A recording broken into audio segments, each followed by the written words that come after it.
Hello everybody. Welcome to the introduction to the Gene Key of the Day. My name is Amelie and I'm going to be your host and your guide through this series. So we wanted to start by giving you a sense of what is Gene Key of the Day. We talk about it being the position of the sun. We might say the sun is in the 17th key, which it actually is today. But what does that mean? Why? So I'll just give you a little introduction. This is a wheel that I created. When I first got introduced to the Gene Keys, I was so excited to see that as an astrologer, to see that it synthesized the zodiac with the Iching, and it was this whole marriage between the two. So I instantly started to, be curious about planetary positions and such, and saw that in the book there really wasn't a whole lot of information other than that wheel that's in the introduction. So I looked at that wheel and I started to map the coordinates of where the Gene Keys were. I wanted to know what degree in the signs. So this is like the earliest wheel I made. I printed out a bunch of these, and I just wanted to know, if I look at my birth chart, where's all the planets? You might know it a little bit better. This is a human design. You may have seen this often if you know human design. And then this is a wheel that we have made here at Wonderland. So I wanted a life-size one, though, so I could track the planets life-size. A bigger one, so I could track the planets and see where things are happening. So this is how Gene Key of the Day really got started, was the interest of, okay, well, where are the planets? Where's the sun right now? So to understand why is the Gene Key why is the sun in the 17th Gene Key today? First, you kind of need to just kind of grok that what you're looking at here when you look at the wheel is the hexagrams they're cycling through. They're in a logarithmic pattern. They're set to cycle around the zodiac. And they basically hold their position. You can say each gene key or hexagram has a home in the zodiac. And it takes up a space of about 5.625 or 5 degrees and 38 minutes of the zodiac. So there's 360 degrees. You divide that by 64 and you get 5.65. So here is the 55th key. And it lives right at the beginning of Pisces. So that's a whole nother layer of coming to understand, what is the 55th key, is knowing what astrological sign it lives in, for those who are interested in astrology, of course.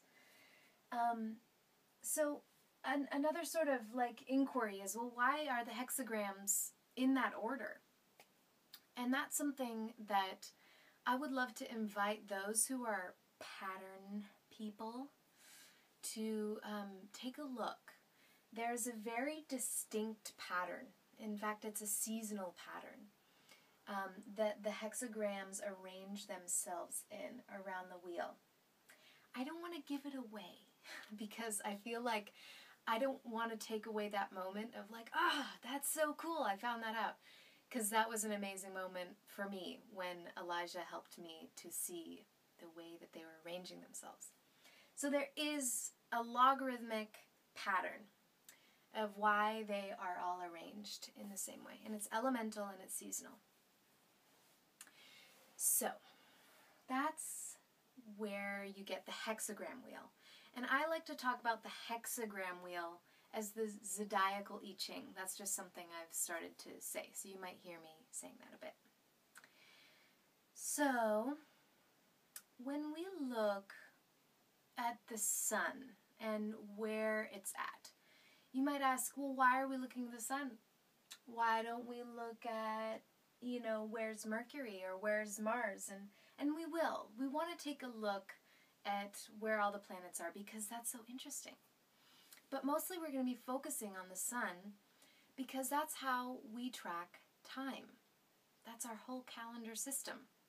When we say it's March 28th, we're talking about where the sun is, where we are on the earth in relation to the sun. So let's stick to that. Let's kind of, create our own calendar system to understand time through the lens of the gene keys. So this is really exciting because when we start to contemplate, oh, the sun is illuminating this area of the sky, it sort of gives us a doorway and a lens to start to see reality. And it also opens us up to the synchronicity of listening to what's going on around us and how that might relate to that archetypal theme of that particular key. Once I started to do this, I started to see all over the place where, because the sun is, right now it's on my evolution. So that's another cool thing. You can track it in relation to your own hologenetic profile. That has a meaning for me. What is this farsightedness?